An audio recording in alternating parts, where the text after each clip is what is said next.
On the 18th of November 1978, members of the Guyanese police force and the U.S. military ventured into the dense rainforest of northern Guyana. Their target was a man named Jim Jones, the leader of an American cult that had settled into the region 4 years earlier. He and his followers had carved out a massive section in the middle of this forest and turned it into a complete compound called Jonestown. The only way to reach this town was to trek through dense vegetation, 100-foot-tall trees, and muddy ground. That said, the true danger of the mission was beyond the trek. Jim was likely already aware of the mission to apprehend him, so there would be a good chance that this group of police officers and military personnel would be welcomed by a small militia that was armed to the gills. However, when the group reached Jonestown, it was eerily quiet, and as they stepped through its entrance, they came across a scene that could only be described as hell on earth. The entire town was empty, except for the central pavilion, which was surrounded by the remains of hundreds of people, including many children. The total number of victims was calculated to be around 900, making it the largest single loss of American civilian life in a deliberate incident up until that point in history. And while this was initially considered an open and shut case of a mass suicide, the reality was far more horrific than anyone could have imagined. Jim Jones' cult originally started as a church in the US, but as it became more popular, it started garnering criticism from the media and the government for Jim's support of communism in places like Soviet Russia. So in 1974, he moved deep into the rainforests of Guyana to escape the scrutiny, and a large number of his most loyal followers went with him. He presented this new location as a self-sustained paradise where he and his followers could live a life of peace and serenity. These are potato chips made from plantain, and they're more delicious. They're a combination of a potato chip and a French fry. And radishes, You don't know what you're missing down here? They make their own buns and hamburgers and the leafy green vegetables. By the way, we just won first prize from the national government of Guyana for our leafy green vegetables. Here are the people at the table eating an afternoon snack. You see Pepsi-Colas here for 3 cents, American money. That sounds appetizing, doesn't it? I can't get anybody to go home with me. When in reality, life in Jonestown was anything but peaceful. Members were required to work 12 hours every day for 6 days a week, and there was nothing they could do to escape these torturous conditions. Jim had already reached an agreement with the Guyanese government to make getting a visa back to the US almost impossible. On top of that, the whole compound was surrounded by a fence, with armed guards patrolling outside to catch anyone trying to escape. But as time went on, relatives of the cult members still living in the US began urging the government to bring their loved ones back home. So in November of 1978, Congressman Leo Ryan and 17 other people, including members of the media, visited Guyana to investigate Jonestown. They reached the headquarters on November 17th and began their operation, looking around, talking to people, anything they could do to learn the truth about Jonestown. Surprisingly, things looked just as carefree and jovial as Jim had portrayed in his promotional videos. Of course, it later came out that Jim had actually run rehearsals on how to convince Leo's delegation that everyone was happy and in good spirits. But even then, the truth didn't stay hidden for long. That night, 2 members, Vernon and Monica, secretly passed an ominous note to the delegation that read, "Dear Congressmen, Vernon Gosney and Monica Bagby, please help us get out of Jonestown." This prompted the delegation members to ask others if they wanted to leave as well, and 9 more cult members found the courage to come forward. This even included one of Jim's closest men, shedding light on just how bad the living conditions in Jonestown truly were. The next morning, Leo's group took these members to the nearby Kaituma airstrip so they could return home. But just as they were boarding the planes, Jim's henchmen pulled up in front of the plane in a truck and opened fire, killing 4 people, including Congressman Leo Ryan. Back at Jonestown, Jim gathered the members at the central pavilion and told them to drink the poisoned grape flavor aid. In his words, this was the only way to escape the American government. We can't go back. We won't leave us alone. They're now going back to tell more lies, which means more congressmen, and there's no way we can survive. In the end, while many brainwashed cult members agreed with Jim and drank the poison juice willingly, others, including children, were forced to drink it at gunpoint. Some were even injected with cyanide or shot outright. The American military was on its way to Jonestown as soon as it became aware of the shooting at the airstrip. Unfortunately, by the time they got there, it was already too late. The sheer scale of the tragedy, combined with the fact that many of the victims were forced into it, turned it into the most haunting sight those soldiers, or anyone, has ever found in a forest. On April 4th, 1922, a mechanic named Albert Hofner visited a Gruber house located near a forest in Weidhofen, Germany. The family had hired him to repair their barn motor a few weeks earlier. However, when he reached the house, he noticed something strange. The cows and dogs were making a lot of noise in the barn, yet the rest of the house was completely silent. He tried knocking and calling out to them many times, but no one came to the door either.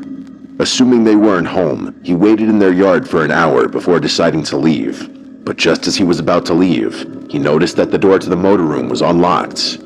So he decided to repair the motor anyway and come back for his payment later.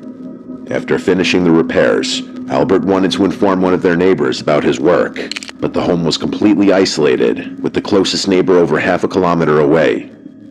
With no other option, he made the detour and knocked on the door of Lorenz Schlittenbauer, Gruber's closest neighbor. Lorenz, however, found the empty house extremely suspicious.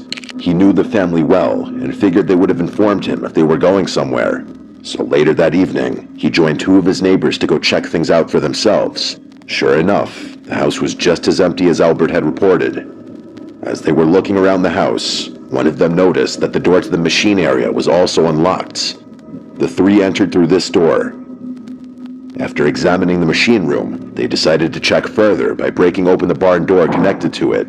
However, the horrific sight they witnessed on the other side of the door likely stayed with them for the rest of their lives. At first, things looked normal. But then, one of them spotted what looked like a human foot sticking out from a pile of hay.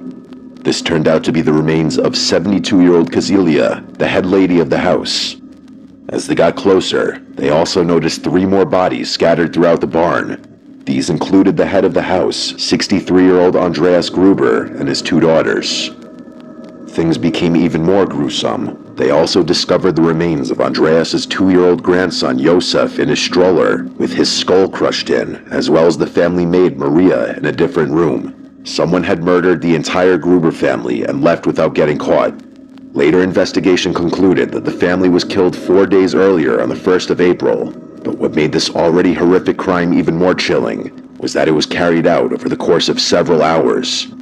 The killer likely spent a long time in the house afterward, trying to hide the evidence by covering it with hay and blankets. The room with the maid even had clothes stuffed into its windowsill to make spotting her from outside more difficult.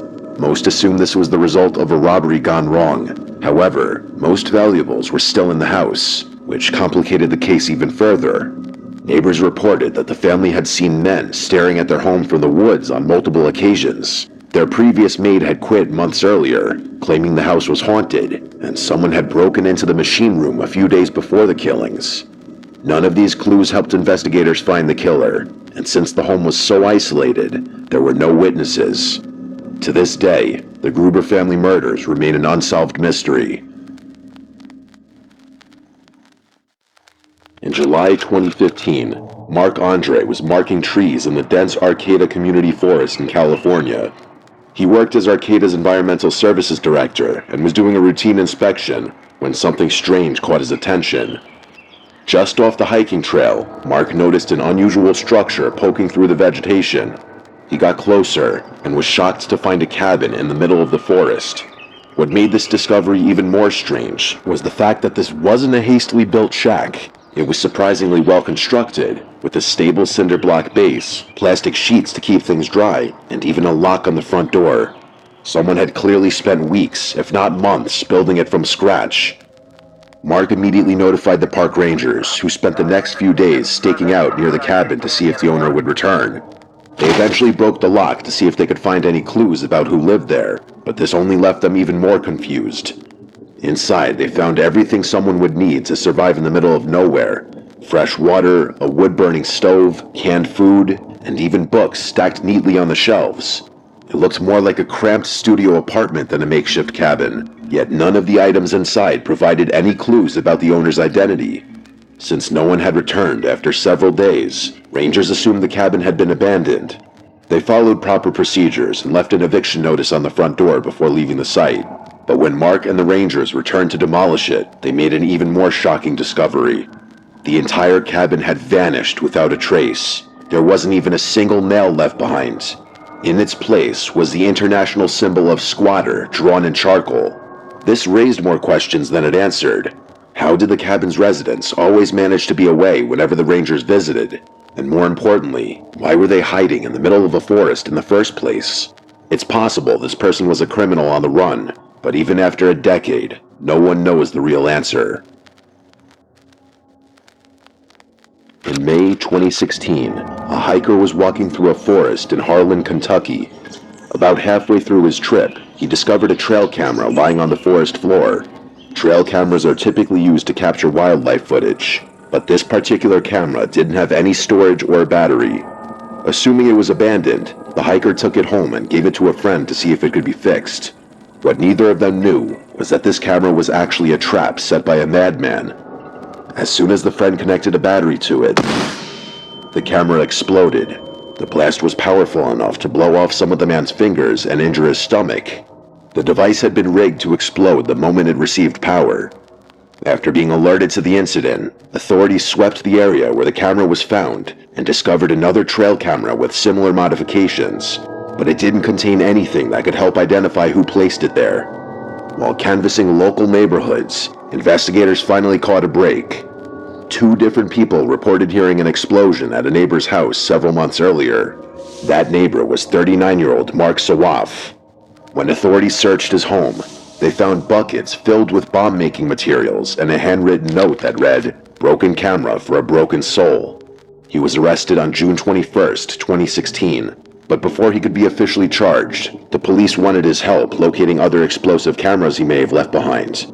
During this trip, Sawaf tried to grab an officer's gun, likely in an attempt to escape. In the struggle, he was accidentally shot and killed. Before his death, he helped the police find 12 more rigged cameras hidden throughout the Harlan forest, but it's entirely possible that many others are still out there, waiting to be discovered by an unsuspecting passerby. On November 10th, 1985, a hunter was walking through the dense woods of Bear Brook State Park in Allenstown, New Hampshire. He'd used this route many times before, but this time, something unusual caught his eye. Hidden beneath a pile of leaves and debris was a rusted 55-gallon metal drum. Curious, he walked closer, only to discover the chopped-up remains of 2 people inside. Authorities were alerted immediately. Later investigation revealed the victims were a young woman and a young girl. Both had been killed by blunt force trauma to the head, then cut into pieces and stuffed into the barrel. Sadly, both bodies were too disfigured to identify. With no leads, the case went cold until the year 2000. A state trooper was revisiting the area where the first barrel was found, hoping to uncover new clues. But instead, he came across something far worse. Another identical 55-gallon barrel, just 150 yards from the first one. Inside were the remains of 2 more young girls, both between 1 and 4 years old. They had been killed in the same brutal fashion, blunt force trauma, then dismembered. The discovery confirmed that all 4 murders were the work of the same person, but even with this new evidence, the case remained unsolved for another 14 years. Finally, thanks to advanced DNA testing, 3 of the 4 victims were identified. The adult woman was 24-year-old Marlice Elizabeth Honeychurch. The 2 children were her daughters, 7-year-old Mary Vaughn and 11-month-old Sarah McWaters. This identification helped narrow the investigation, but didn't immediately reveal the killer. Eventually, DNA tests pointed to a man named Terry Petter Rasmussen. And you're not a doctor. And both stories have their footage. Maybe she hurt herself, and you're concerned about that getting out, if she's harmed herself. No. That's if you're thinking, is she suicidal? Yes. Unbeknownst to the authorities at the time, Rasmussen had already been arrested for the 2002 murder of his wife. He was sentenced to life in prison and died in 2010, long before anyone linked him to the Bear Brook murders. Although the case is technically solved, many questions remain unanswered, and with the killer no longer alive to face justice, the story remains one of the most disturbing and unresolved tragedies ever uncovered in a forest. A man walking his dog near Ashford, Washington, made one of the most disturbing discoveries in Red Elm Woods, an isolated forest known for its lack of maintained trails and almost no cell service. He had taken a rarely used fire road about 2 miles in when his dog began growling at a thick patch of underbrush just off the path.